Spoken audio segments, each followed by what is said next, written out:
Subscribe now and press the bell icon. Never miss an update. Hello दोस्तों, कैसे हैं आप सब। मैं आशा करता हूं कि बहुत ही अच्छे होंगे आप लोग और आपकी पढ़ाई भी बहुत अच्छी तरीके से हो रही होगी। जैसे कि आपको पता है कि वन लाइनर जीएस क्वेश्चन और आंसर डिस्कशन हम लोग कर रहे हैं। इस चैनल पे ऑलरेडी 3 वीडियो आ चुका है, आप उसे जरूर देखें। मैं एक प्ले लिस्ट बना दूंगा, प्ले लिस्ट में ये वीडियो आपको दिखेगा one liner GS question answer का, आप उसे जरूर देखें। ठीक है, तो चलिए पहला क्वेश्चन देखते हैं हम लोग। पहला क्वेश्चन है, नेशनल टाइगर कंजर्वेशन अथॉरिटी राष्ट्रीय बाघ संरक्षण प्राधिकरण को कब कानूनी दर्जा दिया गया था। तो दोस्तों पहले आपको पता होना चाहिए कि नेशनल टाइगर कंजर्वेशन अथॉरिटी की स्थापना कब हुई थी। तो नेशनल टाइगर कंजर्वेशन अथॉरिटी की स्थापना 2005 में हुई थी, पर 2006 के अंत में इसे कानूनी दर्जा दिया गया था वाइल्ड लाइफ प्रोटेक्शन एक्ट 1972 के अंतर्गत। वन्य जीव संरक्षण अधिनियम 1972 के तहत इसे कानूनी दर्जा दिया गया था। दोस्तों ध्यान देना चाहिए आपको, नेशनल टाइगर कंजर्वेशन अथॉरिटी की स्थापना करने का उद्देश्य यह था बाघों का संरक्षण करना। आपको भी पता होना चाहिए 29 जुलाई को हर साल वर्ल्ड टाइगर डे मनाया जाता है, विश्व बाघ दिवस मनाया जाता है। और प्रोजेक्ट टाइगर की शुरुआत जो है कि 1973 में हुई थी, अप्रैल 1973 में हुई थी। उत्तराखंड के नेशनल पार्क, इसका नाम है जिम कॉर्बेट नेशनल पार्क, वहाँ से हुई थी। ठीक है, ध्यान दीजिएगा, जो भी हमारे यहाँ इन्वायरमेंट मिनिस्टर होते हैं, पर्यावरण मंत्री होते हैं, वह इसके चेयरमैन होते हैं नेशनल टाइगर कंजर्वेशन अथॉरिटी के। ठीक है, आगे बढ़ते हैं। नेक्स्ट क्वेश्चन देखिए आप लोग, बंगाल विभाजन कब हुआ था। तो बंगाल विभाजन 16 अक्टूबर 1905 को हुआ था, जैसे कि आपको आंसर दिख रहा है। परंतु बंगाल विभाजन की घोषणा जो है ना, लॉर्ड कर्जन द्वारा 20 जुलाई 1905 को की गई थी। ठीक है, जो कि आगे चलकर 16 अक्टूबर 1905 को लागू भी हो गया। तो कई बार घोषणा भी पूछ लेते हैं, तो आप 20 जुलाई याद रखेंगे 1905 को। दोस्तों यहाँ पे आपको पता होना चाहिए कि लॉर्ड कर्जन ने ना बंगाल को बांटने के लिए व्यवस्था शुरू की थी, क्योंकि लॉर्ड कर्जन को लगता था कि बंगाल जो है ना बहुत बड़ा क्षेत्र है, उसका प्रशासन सही से हो नहीं पा रहा, मतलब उसका प्रशासन करने में प्रशासनिक चीज़ों में बहुत दिक्कतें आ रही हैं, इसलिए उसने ऐसा किया था।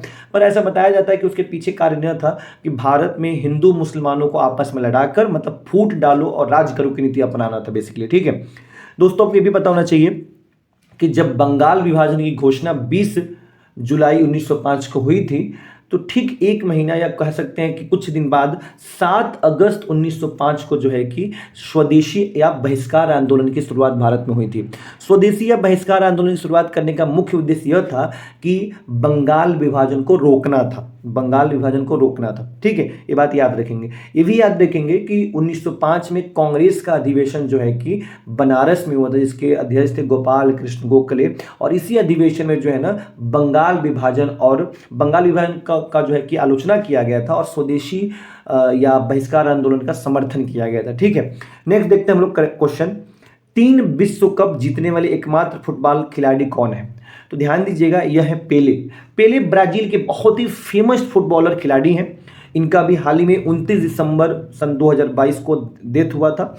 ठीक है, ये 3 वर्ल्ड कप में खेले हैं, फीफा वर्ल्ड कप में 1958 में स्वीडन में, 1962 में चिली में और 1970 में मैक्सिको में।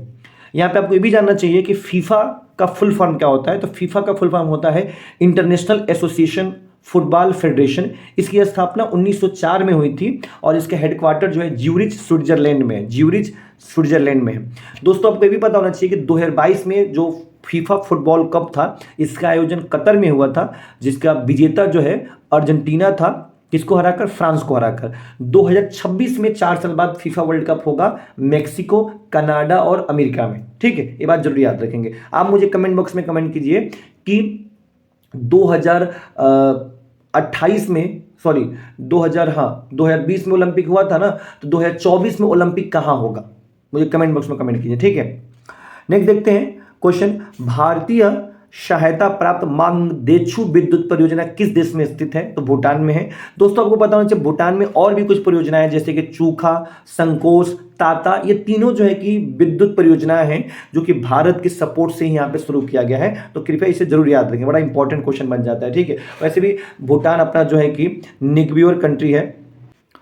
दोस्तों ये भी पता होना चाहिए आपका कि भूटान की राजधानी क्या है, तो भूटान की राजधानी थिम्पू है और यहाँ की मुद्रा जो है वो है गुलत्रुम। गुलत्रुम यहाँ की मुद्रा है, करेंसी है। ध्यान दीजिएगा दोस्तों, यहाँ पे नेक्स्ट है हकाका बोराजी पर्वत किस देश का सर्वोच्च पर्वत है? यह है म्यांमार का। म्यांमार की मैं बात करूँ तो म्यांमार की राजधानी को बोलते हैं न्यायपीडाओ या न्यायपीटे। म्यांमार की जो मुद्रा है वो है कयात। कयात है म्यांमार की मुद्रा। यहाँ पे आपको पता होना चाहिए म्यांमार या जिसे बर्मा भी कहा जाता है, यह भारत शासन अधिनियम 1935 के माध्यम से भारत से अलग हुआ था 1937 में। ठीक है, म्यांमार या बर्मा, ध्यान दीजिएगा। आगे देखते हैं हम लोग, इजमीर की घाटी अफीम उत्पादन के लिए विश्व प्रसिद्ध है, किस देश में स्थित है? स्थित है तुर्की में। दोस्तों आपको पता होना चाहिए तुर्की की राजधानी अंकारा है और इसकी मुद्रा जो है तुर्किश लीरा है।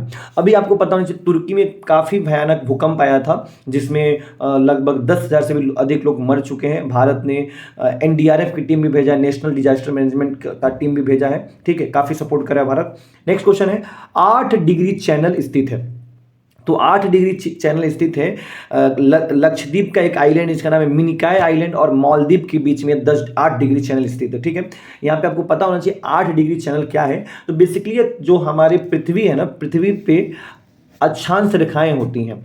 अक्षांश रेखाएं पृथ्वी पर पूरब से पश्चिम दिशा में खींची जाती हैं और सबसे बड़ी अक्षांश रेखा कौन सी होती है? तो वो होती है भूमध्य रेखा, जिसे इक्वेटर भी कहा जाता है, जो कि 13 देशों से होकर गुजरती है। ठीक है, तो 8 डिग्री चैनल जो कि पृथ्वी पर पूरब से पश्चिम दिशा में खींची गई है, तो इसके यह जो है कि मिनिकॉय आइलैंड और मालदीव आइलैंड के बीच में पड़ता है। ठीक है, तो कभी पूछे है कि 8 डिग्री चैनल किसके बीच में स्थित है, तो आप कहेंगे मिनिकॉय आइलैंड और मालदीव आइलैंड के बीच में। ठीक है, आगे देखते हैं नेक्स्ट क्वेश्चन, भारत की एकमात्र खारे पानी वाली नदी कौन सी है?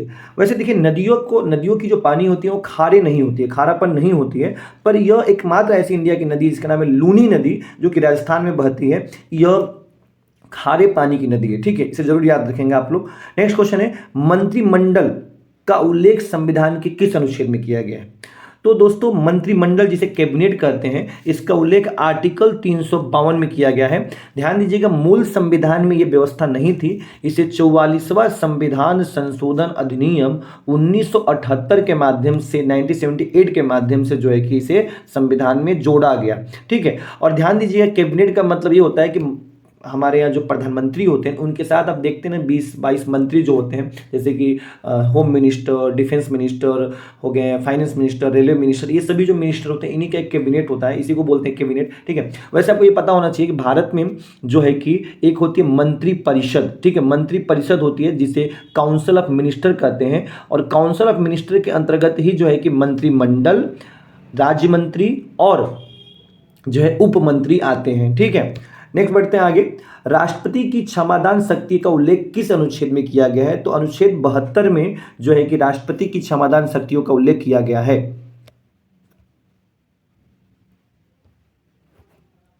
दोस्तों मैं आपको बता दूं, राज्यपाल के पास भी क्षमादान की शक्तियां हैं। इसके बारे में अनुच्छेद 161 अनुच्छेद 161 में राज्यपाल की क्षमादान शक्तियों की बात की गई है।